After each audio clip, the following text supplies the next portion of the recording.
IVM.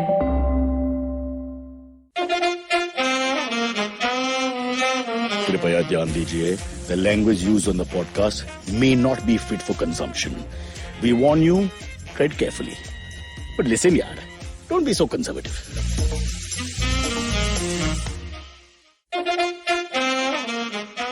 Yes, Cyrus says is the show's name. I have to say it at the beginning. This is because of television. I was brought up with a stupid channel called Myntra, and we had to always start with an introduction. On the podcast, I want to stop this. I want to just start talking, which I think makes more sense. It's not like a phone call, like hello, and the audience says hello, what's up? It's not that. We just get on with it. Quick word before we bring Anand Rangaswamy into this show, and that is, I was robbed yesterday, literally, not in all the other ways possible, which happens every day. And I have now got a foolproof plan for robbery in future. I put a donation box because the welfare of stray dogs also works out of my office. They help with stray dogs in Mumbai, vaccinating, inoculating, all these things. So what we do is we'll keep a donation box of WSC right there near the window. So when the chore enters, he's greeted by please donate generously in 3 languages. And immediately I think that just throws off any Indian, rich or poor. I've never seen an Indian look at a sign saying, please donate generously, or please help our cause, or please feed this person, or your money will help a child get an education.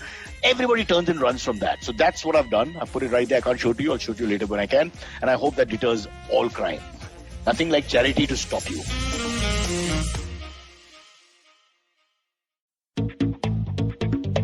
We live in an age of disruption, of immense change in every aspect of work, life, and business. But is the old way of doing things truly dead? And are we ever going to stop saying the new normal? Join me, Varun Dugirala, on Advertising is Dead every Tuesday as I talk to entrepreneurs, leaders, creators, and change makers from across business, media, marketing, and beyond to dig a little deeper into how we got here, what we're doing now, and where we're headed. You can catch all the episodes of Advertising is Dead on the IVM Podcast website, app, or wherever you get your podcast from. And now, one of the greats of our time, living legend himself, Anant Rangaswamy joins us. Before we start, his big body of work includes 2,600 books that he's written. He's, of course, been in advertising. He's built many brands. He's been with the who's who. He's brought them down sometimes a peg or two when he feels like it. And I remember him at many parties, very often amongst the first to arrive. I'll ask him why. Strange thing, because I do the same thing and I feel like it's a lot of disrespect after a while when word gets around. But let's start with the beginning, which is, Anand, behind you are these lovely paintings. Or not paintings, they're photographs. Yeah. You want to tell us about it? Sure. I mean, I printed them. Actually, I downloaded them from the net. So it's piracy. You're confessing to piracy. Yeah. So in a way, you're like the damn chore who came into my office. Huh? The same thing. Go ahead. So I'll put up a charity box. Anyway, so this was 2008, I think, when I was working for Campaign, and therefore I had access to high-speed internet. So I looked for high-res images of people I admired, and the four paintings you have. Yeah, first we'll start with, I can read from here, Johnny Depp holding his crotch and standing in the middle of, I suppose, suburbia. With known for a change of looks and all. I mean, that's his thing. So it's one of those looks that come and go from a movie. Is it Pirates of Caribbean time? One of the 70s? No. I downloaded this after I saw Chocolat. Chocolat. Oh, that was a stunning fancy movie. Schmancy Anant Rangaswamy. So I saw that movie and I just loved it. So that's Johnny Depp, and then I've got. I just want to see Chocolat 3 times. This is how the sophisticated Indian puts down the less sophisticated. You just see Chocolat, throw it out there, and leave it, and then the less sophisticated will figure it out. But I got it in time. I have 2 young men. Sounds creepy. Sitting right here, feeding me information. Sorry. Then we've got. I've got Leonard Cohen. Yes, the one and only. But in a very laid back sort of, I can't see that one too well. So he's on his back. Yeah. Almost Indian position. Carole King. Yeah. Who I've been listening to from the time. Okay, let's not go there. I'm old enough on this damn show. Yeah, all right. So please talk about modern singers like Ariana. Costa, where are you? Help me with names. Grande. Rihanna. Thanks. Rihanna. Okay. We're giving it away. Apparently they're not. There's a new crop after that. This is the crop before. You got to date young girls, Anand, as we go up. That's the only way out. Yeah. Ouch. Then we've got Al Pacino, the one and only at the back as well. No, that's not Al Pacino. That's Leonard Cohen. Oh, that's Leonard Cohen. Oh, sorry. And below that is Sachin with with Al Gary Pacino. Yeah. Gary Sobers, the greatest cricketer of all time. Yeah. Okay, Anand, let's formally start our show with looking at the greatness of Anand Rangaswamy. Anything that you feel has not been said up to scratch or should be, given more reverence, please tell us. Huh? Okay, now I have to find your biodata. But why don't we start with before we go to the 3 books, I want to focus on the books and all that. Let's talk a bit about your early, because that's the thing we don't know about you at all. Why did Anand get into advertising? Who was Anand Rangaswamy as an 18-year-old boy? Where was he? How did it all happen? Sure. As an 18-year-old boy, I was in Calcutta. And as an 18-year-old boy, I just stopped studying. So that's all I studied. I studied up to class 10. This is typical Calcutta story, is it? Yeah. And I didn't study beyond that. And then I moved to Chennai. What was the plan? I mean, what do you mean you didn't study beyond? No, there was no plan. At that time, my father was kind of unwell, and then he died a year later. Ouch, okay, sorry.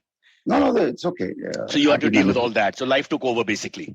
Life took over. And then I lived in Cal for 4 years, and then shifted to Chennai, where my sisters and I and my ex-wife, we started and ran a stunning bookshop. We ran that for 8 years. What is the bookshop called? Bookends. So obviously you're a bit of a bookworm. Why would you get into that? The whole family is. But this is also a time when middle class India was really into books. I'm presuming. I think they still are, actually. I don't know about that. Yeah, it's a bit tough, isn't it now? Yesterday I was going to dinner to Colaba. And Colaba is not a restaurant, Anand. I hate to interrupt and behave like a prick, but to the table. Yeah, to the table. Most of our listeners are in Canada, so we have to explain to them. The table is a restaurant. Yeah. Yes. So the traffic was so light. I reached Colaba in Kemp's Corner in about 20 minutes from Bangalore. So you had to kill time. So I stopped at Crossword, and that was about 8 o'clock in the evening, and there were about 50 people buying books. Why don't they buy? Were they buying? Were they at the cash register? Because I also do what you do. No, the cash register, I was in the queue, and there were two guys manning the cash register. So 2 cash registers working. So it's not a case like video killed the radio star. No, I think there's a reason also, because now for Zoom conferences, you need books behind you. So you can't put your Kindle there. You need books. So I think that's one reason people get me 40 books from Crossword to put behind me. So I think that's one of the reasons books are selling. Well, the really rich keep paintings. I think they borrow them because they're very MF Hussain and all. I've done a lot of these Zoom events and I get very upset. My background is always crap, government office background, nothing happening. Files. Yours is creative. Yours is creative. Downloads. See, your snobbishness comes forward from your learning. Okay, it's actually the worst form of arrogance, but I won't get into it. I'm kidding. But I'm talking about these rich guys, no names, who just put these fancy paintings behind and, they belittle you, they emasculate you, and you don't know what to say because I can only put my daughter's paintings up. There was an interview I did with a CEO of a television channel. He had 4 copies of the same book behind me. Why? Because I don't think he ever saw that bookshelf, so ouch. It was one of those. What about those guys who put the book without anything inside, just what do you call it, the book cover? Yeah, the book cover. Hardcovers especially, because you can't tell from far. It just keeps that shape. Oh, that's fair. I knew this guy, remember Encyclopedia Britannica when I was growing up, it was the big Google. So he would have 36 or how many ever there were, he would have the whole lot. And then we found that they were all empty cases. But why have that? So if somebody wants to refer to anything, you look like an idiot. He just goes. Also, that was very expensive, the encyclopedia. If you bought the full set. Money was not a problem. This guy had his own bungalow somewhere in Bandra where you are. Yeah. All right, so now let's fast forward a bit. So bookshop, that's how you made ends meet at that point. You're getting through being the male in the family or whatever. They obviously no, it wasn't quite male in the family. We were all. I had 3 sisters and an ex-wife, all of whom were pitching in. Who clearly are female, but I was just saying. So as the male, perhaps you felt responsibility and all that. I'm just trying to understand, how did you get into advertising? So then, the bookshop business kind of changed. And in fact, my cousin, the lady who later became his wife, she started Landmark Bookshop. Oh, the famous Landmark. Yeah, and they kind of killed us. It was like You've Got Mail, where the big ugly bookshop with the small one. They killed us. And then I had to find a job. And the only jobs available those days for those who didn't have degrees, where you could join a travel agency or you could join an ad agency. The only jobs available. How old were you by then? By then I was 30. So, yeah. So you actually started in the business which made you famous after you turned 30? Yeah. That's interesting. Wow. Not quite the Alexander the Great story, quite the opposite. No. Yeah. No. Go on. So then? Then I joined a small ad agency in Chennai, and then later moved on to ad sales with Star and Sony. Then I think when I met you, I was at Times of India. Okay, you're fast forwarding when those Bombay Times drinking days is what you're trying to remind me about. Correct. Yeah, I wish one day somebody. No, also the lovely days of how media houses interacted with each other. Yeah. I would be at MTV at least once a week, meeting Naren or Amit or Sathe or you or whatever, Preeta. So was it a closer family of people in the business, you think? I think so. I think the respect for each other was much greater. The hate for each other was much less. Yeah. The informality was more for sure, because you could actually. I think the pressure that competition has brought to today's media didn't exist. I mean, you were quite happy celebrating somebody else's doing that. I blame Channel V for all that. Unnecessary, really. Could have just behaved themselves. Okay, before we get into your books, right now you are you've also been the editor of Melt, the advertising media and marketing show on WION TV. Is that correct? Yeah. WION? Yes, and CNBC TV, you were the storyboard, the guy who was the editor of Storyboard. That's right? No, I was not the founder at all. It says editor. Yeah. Founding editor of Campaign India and senior editor at First Post. Ouch. Yeah. Okay. Yeah. All right. So let's cut now to what you're doing exactly at the moment, and then we'll get into the books. So, yeah, sure. So now I do 3 or 4 things. One is we have the weekly show on WION, which is called Melt. Mm-hmm. And it's do they pay well? I want to move channel. Yeah, not too bad. I'm kidding. We can't go anywhere with. I'm not complaining. We are bonded. I get a tremendous amount of independence. That's really. How much do you make? So that I won't get into, but a tremendous amount. Have a drink, yaar, Anand. Batao to sahi. So then. This is also produced by Curious. So at Curious, we produce also a conference called Melt, which is now in its 6th year. So it's called Z Melt. And then we have the Curious Creative Awards, which is today the largest awards in the advertising business. Wow. So it's big. Last night I was on a channel called By Curious. It was a little scary. Yeah. But it's about sexual experimentation and not quite my cup of tea. I backed off after some time. I don't know why I made that connect. I apologize completely. But shall we get into the books? Or do you want to quickly just tell us about First Post? You can just consider it. First Post, I was extremely lucky. I joined First Post a month or so after it started. And it was a small little thing then. We were about 20 people, 5 or 6 editors, all reporting to Jaggi. And we had a genius then, a woman called Durga Raghunath, who was running the show. She later became CEO of First Post also, and she was quite stunning in her understanding of digital. She now heads, I think, the digital business for Times. And it changed the way news journalism is done on the digital front. Completely changed the way, and it was spectacular fun. So you're that first generation of people who shone the torch on digital and digital advertising. But I want to just quickly get into the fact that I am not reading anything out here. I know everything about Anant. We go back a long way. We've shared a few drinks and a few conversations and lighthearted humor. And we have even chased the same girls, but only in a non-competitive clause way because we're both married, but not to each other. Let's now talk about the fact that the man who had a bookshop, and which is fabulous actually, when you first have a bookshop, then become a writer. There are a few cases like that. What is Watching from the Sidelines all about? The first book. Watching from the Sidelines was a kind of lazy book. It was a collection of editorials I wrote for Campaign magazine. Mm-hmm. So you put them together? Put them together and made them into a book. And fundamentally because there were people who believed it, they wanted it handy. So at Campaign, because of some extraordinary freedom I got from the UK office, you could say what you wanted, which was not possible. Indian media doesn't really do that. It doesn't do that right now.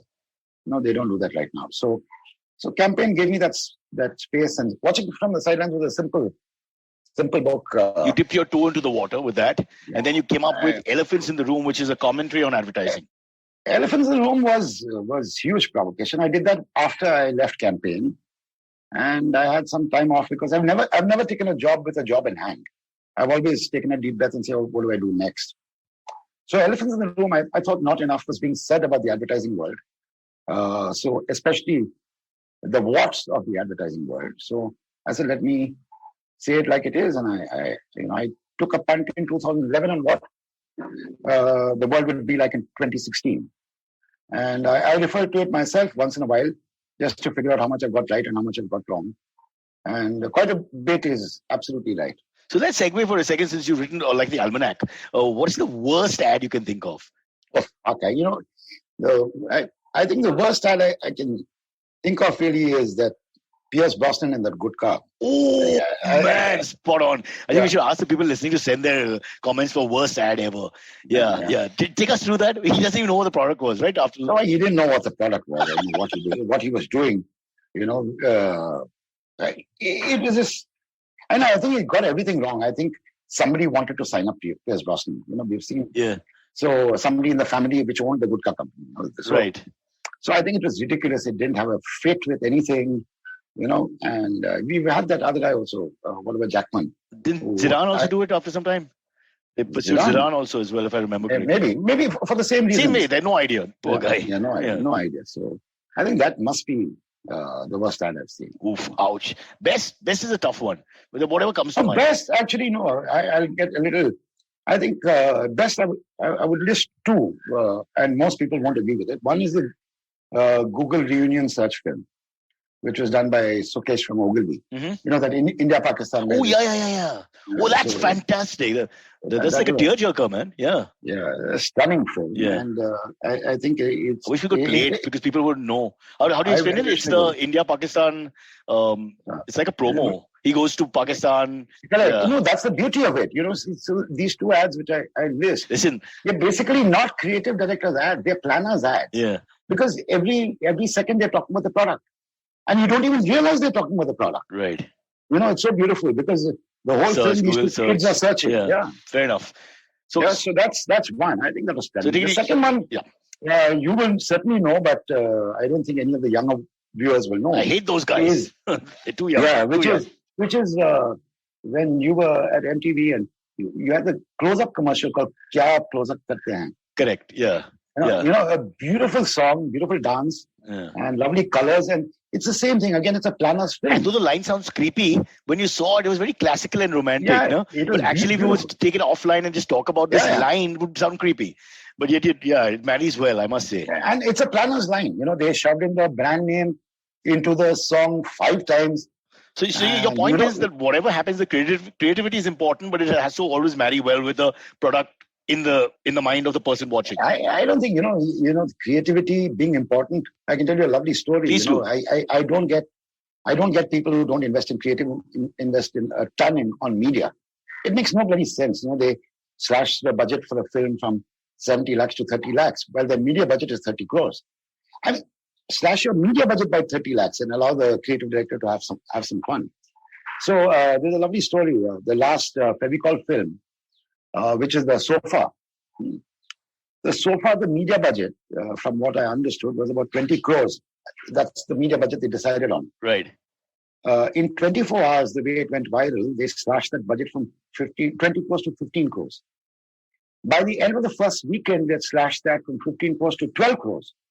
Because it just went viral. Why do you need to spend money on it? That's a job of creative. Creative has to enter popular culture. That's what. So does good creative. Is it fair to say that the 8 crores that they saved is in Anand Rangaswamy's bank account in Switzerland, which of course we will not reveal on the show? No, it is with Pidilite. It is not in my bank account. Bank account. No, you're still showing respect for the client, I must say. Once an ad man, always an ad man. Fair enough. The hierarchy is so important. Let's now get to this. I think I love this guy, Piyush Pandey. And I think when the history of advertising is written in India, his name will lead all the rest. But tell us about Pandemonium, for which you are credited as the curator. What does that mean? Yeah. No, the curator, there are lots of... actually, it started off with... by provoking Piyush to write a book. I provoked a lot of people to write books, I think. Was this after 4 whiskeys? No, it was after about 6-7 rums.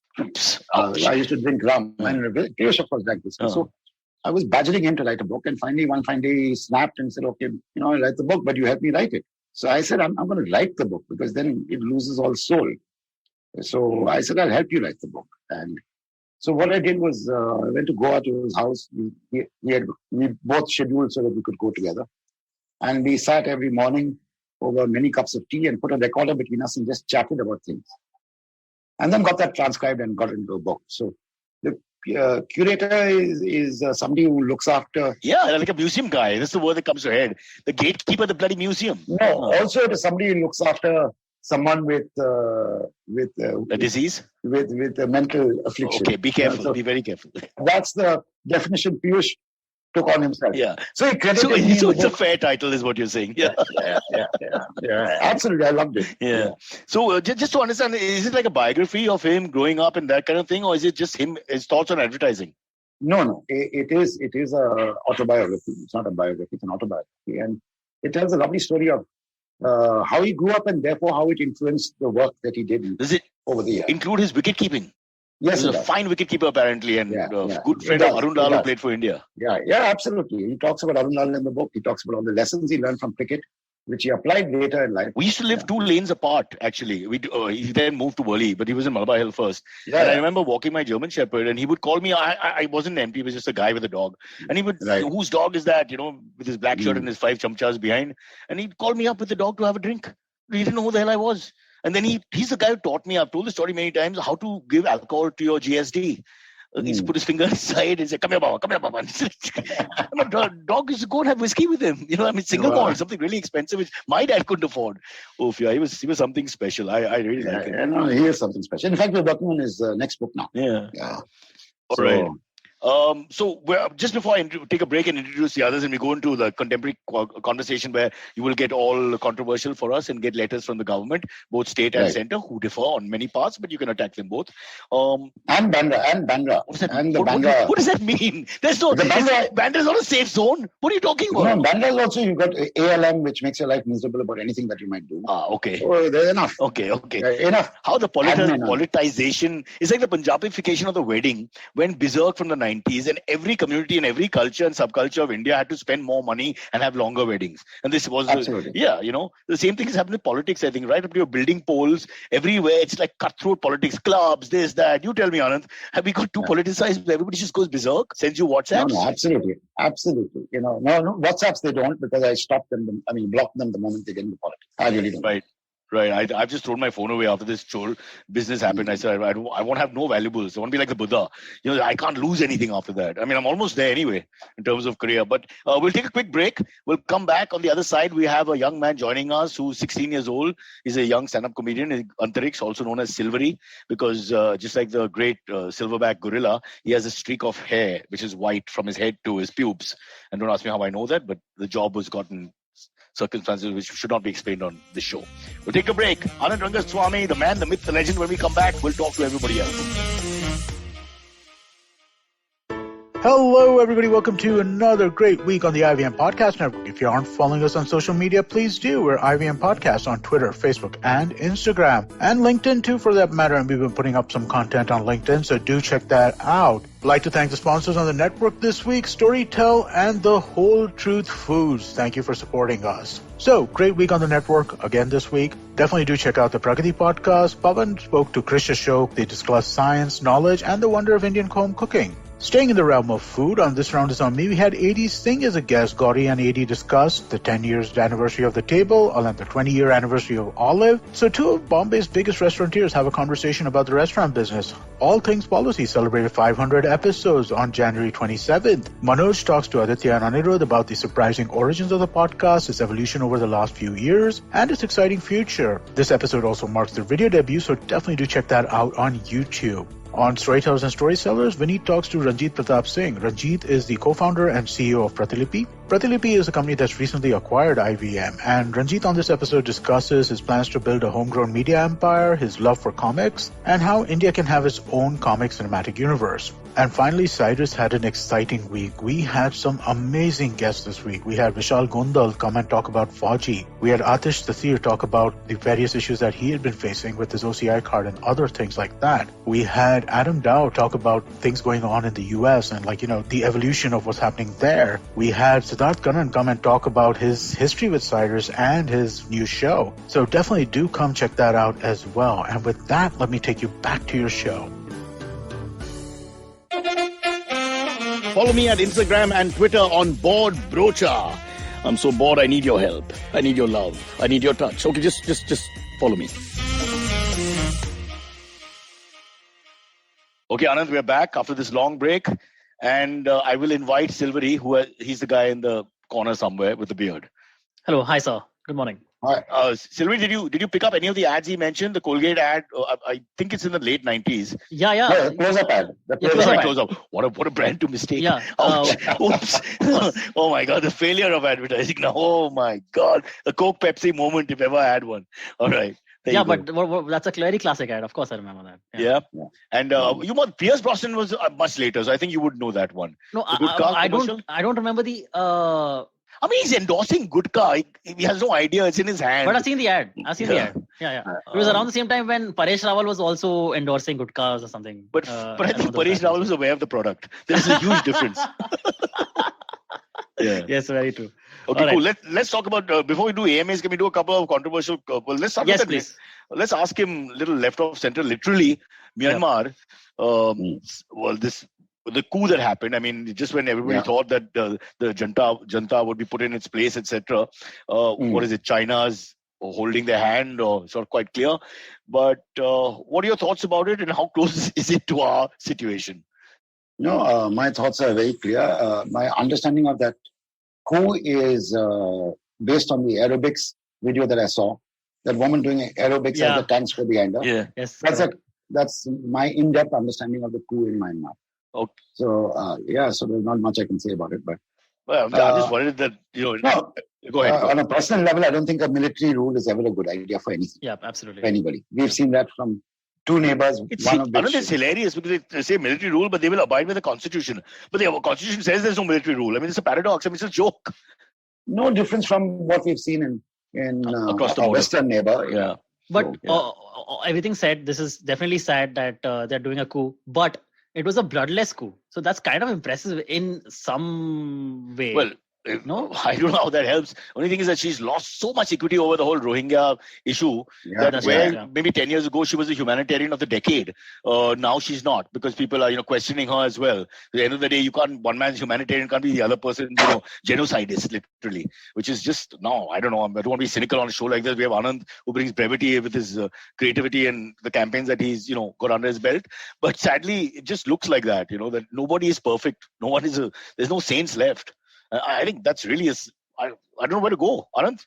Yeah, no, I agree. It's you start thinking about. Imagine you have to think about where you would like your grandson to live. New Zealand, and you run out of countries. I don't know. You run out of countries. And New Zealand maybe, and Canada maybe, but you run out of countries. The three female leaders were shown last year: New Zealand, Germany, and Taiwan. This is my options. No, and I love my India. Did you do an India campaign? You must have done an India campaign. Didn't Piyush do that famous India Shining campaign, or for the BJP campaign the first one? No. Piyush did the Incredible India campaign. India campaign, that's right. That was done by a guy called V. Sunil. Yeah. Who later went on to make the stunning Indigo campaigns and so on. So Sunil was then in Ogilvy, but later he went on to start the Rajya Sabha with a nice ticket. Yeah. No. Okay. What are the topics, Silvery, that we have? A couple before AMA. Yes. There's the Myntra brand logo controversy. That's right. Has been going crazy. Has been going crazy. Yeah, I think that's absolute rubbish. I don't know where this ends. We've seen a version of it with what happened to Tanishq. Yeah. And I wrote and I spoke on CNBC about it, which is absolute rubbish. I think this is a big failure of the ad club and all the organizations, the bodies. Why are they not going to the government and say, stop this nonsense? This is rubbish. Where does this end? I saw a lovely video by Jose yesterday, where he's staring at a strawberry and then he sees a possible suggestion of something. And he calls up the cops and says, I want to file an FIR against a strawberry. Now, where does this end? Everybody's going to have a point of view. You can get offended by Johnny Depp, for example, because of what he might have done to his wife. There is no end to taking offense. We are the land of laws, supposedly. For God's sake, you have a problem, file a complaint, let it go to court. Also, another perspective in the sense that the way you see it and I see it, almost Rashomonic kind of situation, people will see things differently. That's fine. Because the intent from the advertising of the creative person is the intent. That's it. Nothing else matters. Well, there are principles of law. Now take the Tanishq ad. Yeah. Okay, Tanishq ad. you go to the law. Are you allowed to advertise? What was wrong? What was illegal in the two communities being represented? I didn't get that. They don't want they believe that it encouraged the two communities getting married. That itself is. So what is wrong with that? You can argue that forever, man. That's the problem. So why should they take it off? No, they took it off. No, Tanishq took it off, and they took it off because of the pressure. No, the pressure was a lot. No. Actually, it's not even the media pressure. It is threats received at the shops. By staff and shops. Yeah, in Gujarat, a couple of shops. Then if you're in Bombay House, you say, is this all worth it? For one bloody ad. So you got that 2 kids who get injured or killed or whatever. So that word secular is of no consequence. I think the government should step in and say once and for all, whether it is books or movies or ads or logos, for God's sake, if you got a problem, please file a complaint. It's one thing. And then let the law take its course. You can't take the law. Correct. If we live in a real civil society, I accept your thought. But I'm thinking it's one thing if you have like an iconic figure and somebody takes offense or religious offense to the way a religion is depicted. But to not allow people to marry outside their community, that's not your business. I mean, if you want to marry somebody from another community, that's your business. What's got to do with anybody else? Absolutely. And, this is the problem. I think even those who are in, say, interfaith or even inter-region or inter-linguistic marriages, they're not standing up and speaking. Because they regret it. By the way, the number of politicians, senior politicians, who are in interfaith marriages or their children are in interfaith marriages is a long, long list. Correct. It's an incredible list. You can Google it and find out. Yeah. Indian politicians, Hindu politicians marrying Muslims and so on. It's a long list, and they keep their very mouth shut because it doesn't suit their politics. But it's scary. It's like Donald Trump having support. The fact is he has support. It's similar here that the populist support is there for people to be so orthodox and stay away from the idea of interfaith marriage. That's the scary part. Me coming from like 1/8 this and 1/12 that. If I don't say I'm Indian, I don't know what to say. I just don't have any identity. I don't have a choice. This same with almost my entire family. We are 10 cousins, and I think 7 out of those 10 have married outside.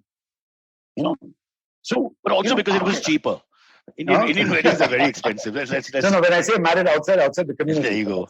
All right. Silvery, are you going to marry outside? I don't know. You think your parents, honestly tell me, because you're the future of India, you're 20 odd. Yeah. Okay, Anant and me are now, let's just say over 35.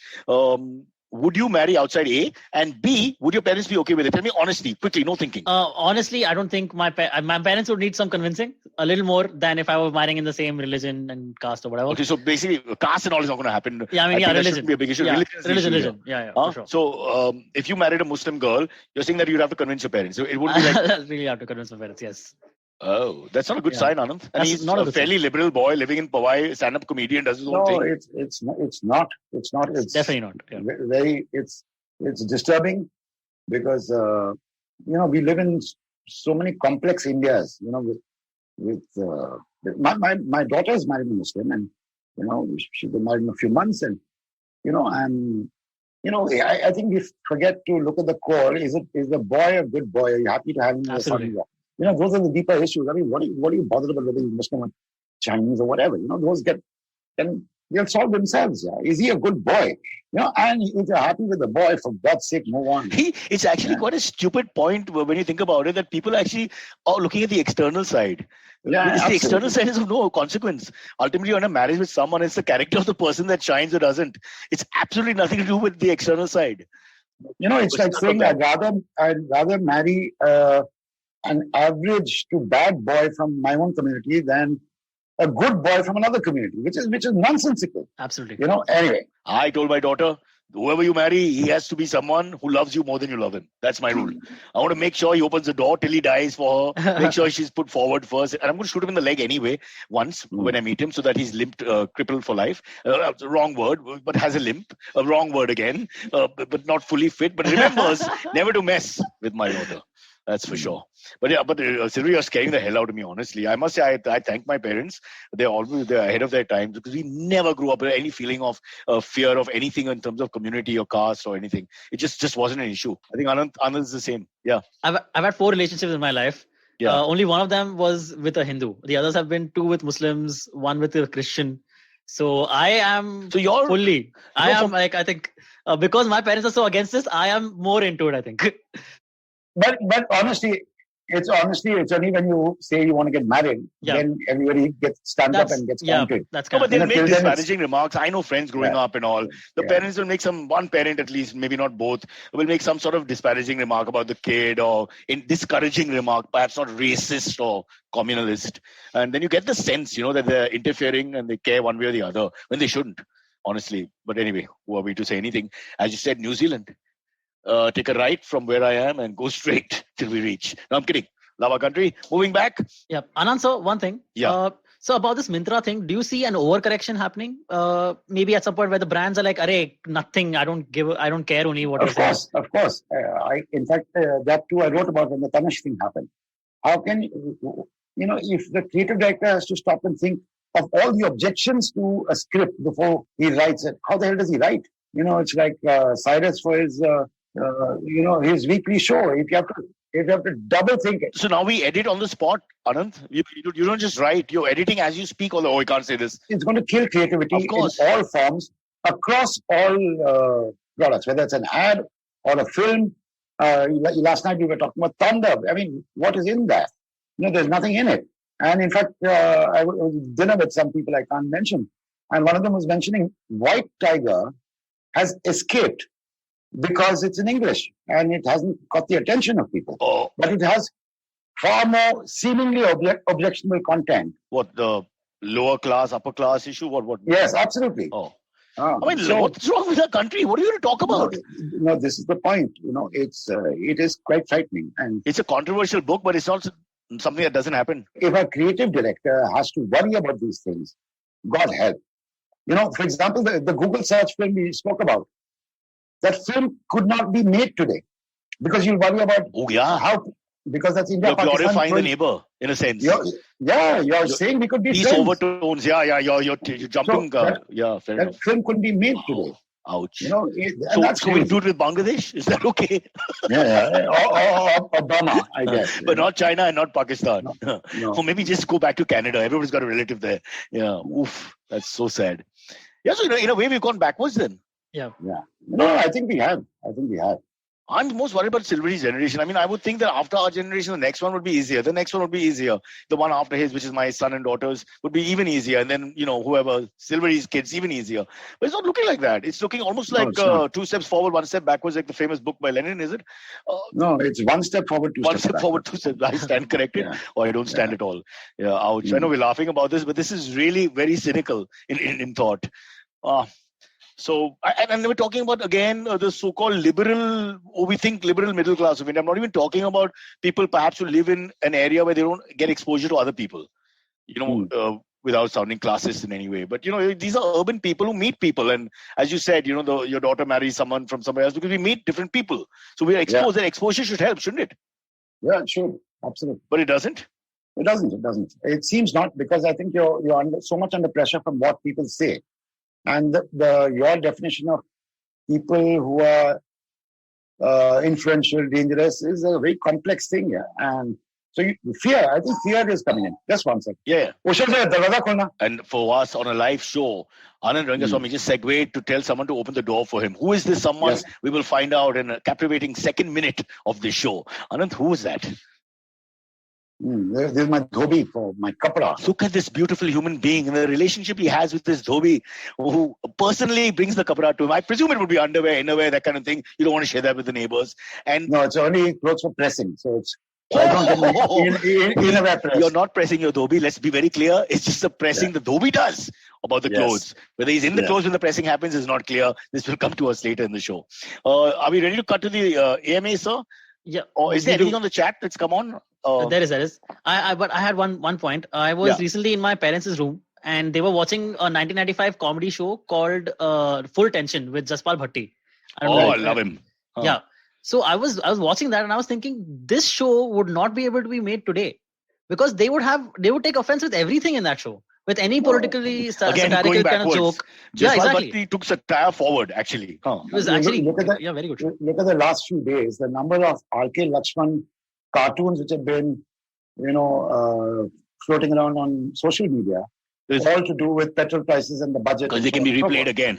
Yeah. Because the essence, the insight is so beautiful. Oh, that's satire in satire, Anand. What a lovely point you made here. Yeah. Literally, that the cycle has not gone anywhere. We're just coming back to the same thing. So he lives forever. His thought is correct. I'm not so despondent about that. I think the last sort of pillars in our country are the comedians, the satirists, the script writers, the cartoonists. A lovely guy called Satish Acharya. You see his cartoons. Absolutely stunning stuff, and he's so brave. And then the trouble is, we are so polarized in the way we view things that we look at only those cartoons which make us happy.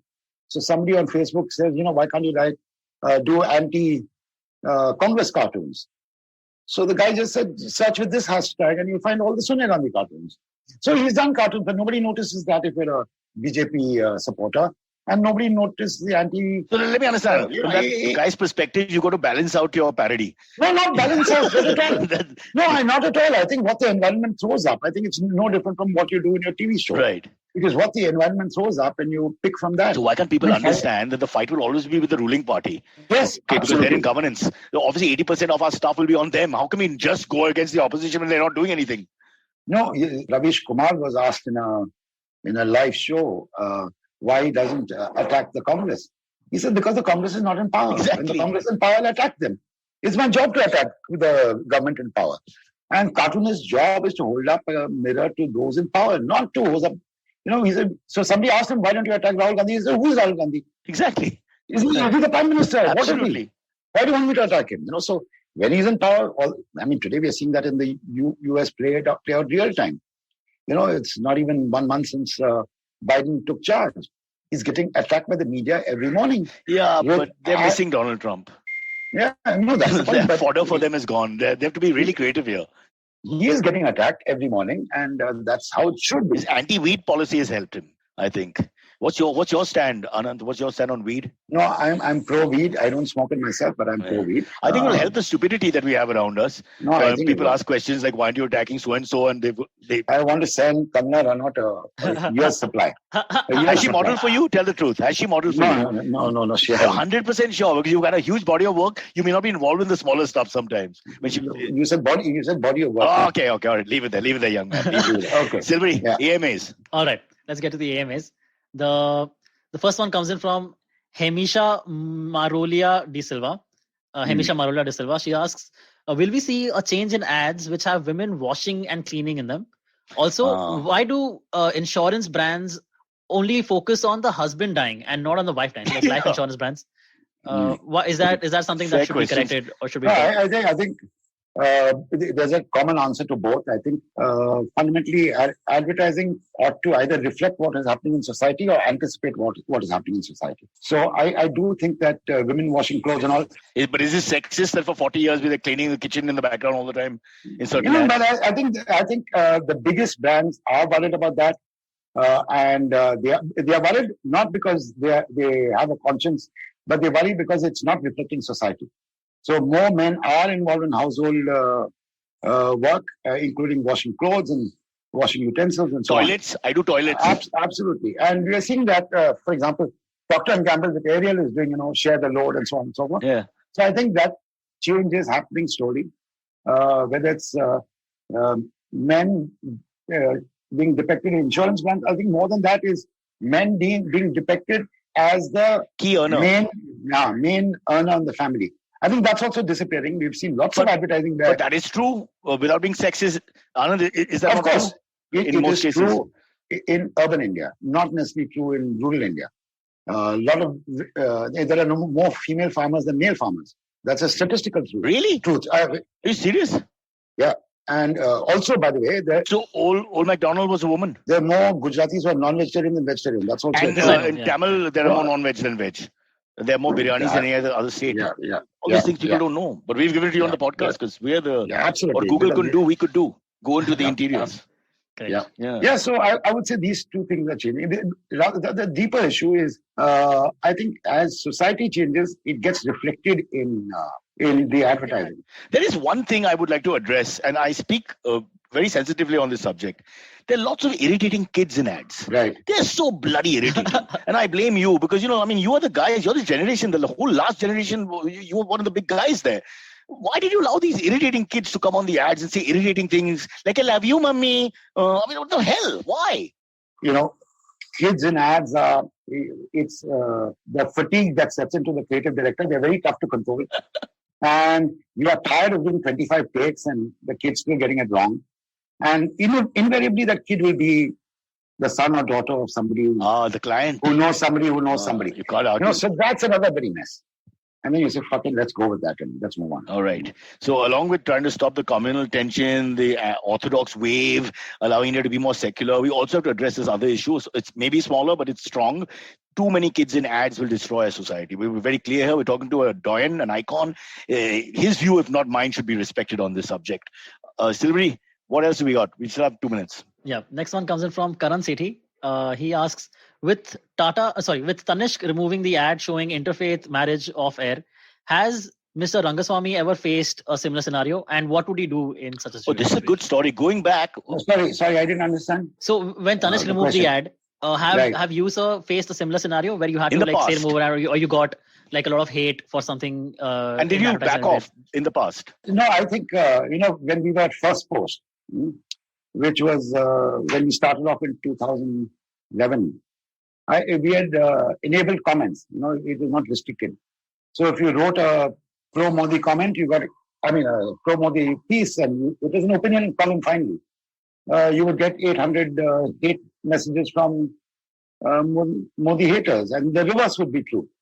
I think it boils down to not very different from what Cyrus does with Kunal. You take a deep breath and say, I'm going to say what I think is right and live with it. I don't think you can start the same way. I don't think creative directors should start worrying about how people react. They should worry about the core. Is their insight truthful, and will this achieve brand objectives? That's all they should do.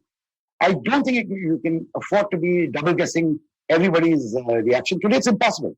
You can't guess a reaction to a great meal at Krishna. You can't even do that anymore, because you'll have somebody who says it's a terrible restaurant, and then you'll have 20 people who say, yes, I agree, and then you're gone. Well, that's democracy. You wanted it, you got it. But take a clinical viewpoint. Now, Tanishq ad, which you keep talking about, the kind of publicity it got in that period, let's say a week or two after, was, the brand got a lot of publicity. Is that a good thing in the end? Also? No, I'm not a great believer in that any publicity is good publicity. No, it's not. For example, it's one of those categories where in an ideal world, an Indian wants to go to the shop. There's not like Myntra where you can buy online and you're happy. Right. So you have to enter the shop. If you're scared of entering the shop. So you kill the consumerism. I think you're sending the business to a competitor, which also begs the question, was it preordained conspiracy? You never know. It's getting to be such a complex world because it was just before a season. I was having such a good morning till we spoke. Yeah, no. And I say this with love. Okay. Are we done? We're done. If you want, we can do one more. Yeah, do one quickly. Then, unless he wants to go. Anand, no, I'm fine. One? Okay. Okay. But this one might have a slightly longer answer because this one comes from Aryan1717 and he asks, what are the practical approaches to countering the ruling parties? That is like their divide and rule tactics. How do we counter that? No, I think this is not a long question. Every single political party across the world has done this. Our current ruling party is doing it better. That's good for them. Everybody's done it. The Congress has done it. It's what in the old days we used to call vote bank politics. Right. There is no party in India which has not done it. No party in the world which has not done it. So let's not even, there's not a complex question at all. Everybody's done it. These guys are doing it more efficiently. You're getting pissed off. And get your act together and you do it. That's it. But does it work? Because when you scratch the surface of Indians, we're just racist people. No, of course it works. I think, we've seen this. See, governments have changed in India since independence, any number of times, which is why. But it was one party at the center for a long time, no? No, not. You see, the center by itself doesn't work, no? To change laws, really, you need the Rajya Sabha and the Lok Sabha. Fair enough, okay. To control the Rajya Sabha, you need the states. So it's not as cut and dried as it looks. But, I wouldn't worry too much. This divide and rule has been done since time immemorial. It's the easiest way to to get a group of people together, find common things to hate. Hate binds us. Yes. Yeah, hate binds everybody. Yes. In my building, we are. He hates Channel V. What do you do? I love Channel V. It binds people. Yeah. My God, they used to buy drinks for us at Jazz by the Bay in the old days. You remember Jazz by the Bay? Yeah, live bands. Usha Uttam, Gary Lawyer. I got Stereo Nation to sing there in Hindi. In Hindi, there you go. But Stereo Nation is almost like a Western Hindi. So you bridge the gap. The people like me were quite happy with that. Would you know Stereo Nation, bacha? Kya hai Stereo Nation? Bacha ko nahi malum. I don't know. I don't know. There are Hindus and Muslims in the group. Everybody sings together. What's your problem? Okay. No wonder I don't know about it. Anyway, cool. Anand, listen, this has been great. Thank you. I think we must bring you in for more advertising gupshup whenever you have time. Sure. It's a subject close to all our hearts. Just one last question. Did you ever get into the Me Too controversy? In the sense? Being an advertising, icon and with the kind of power and take your time? No. Thankfully not. Thankfully not. But you were secular, so you would never judge if it was to happen. Fair enough. I think times change. Things people have been sort of beaten with a stick for. The same thing would happen 30 years ago. There would have been public heroes, and we've seen all that. Yeah, and a few innocents taken down also. Absolutely. All right. Listen, sorry to take your time, but it's been a wonderful chat. Have a good day, everybody. Silvery, I'll leave you. I've got to urinate. Yes, always something that keeps the country together. Bye, Anand. Yeah. Bye, catch you. See you. Bye-bye. Bye-bye. Okay, catch us on any of the podcasting apps, please. We beg you, we need you. Send us your questions on Twitter, on Cyrus Says In, or you can email us, even if you're not female, on whatcyrussays@gmail.com.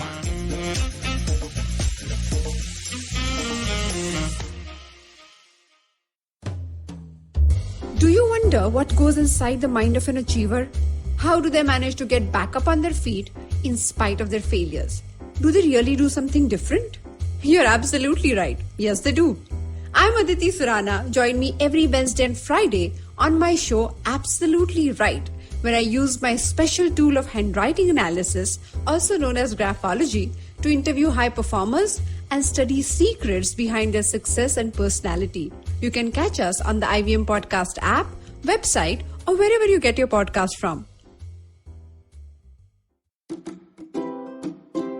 जिंदगी diaries के पन्नों में कुछ पुरानी यादें, समुंदर किनारे झूमते दरख्त, जवान दिल की धड़कनें और अनजान मुलाकातें हैं। तो आइए खोलिए मेरे साथ जिंदगी डायरी के पन्ने और साथ ही खुलकर जीते हैं जिंदगी। आप सुन सकते हैं जिंदगी डायरीज IVM पॉडकास्ट ऐप या वेबसाइट पर, या जहां कहीं से भी आप अपने पॉडकास्ट सुनते हो।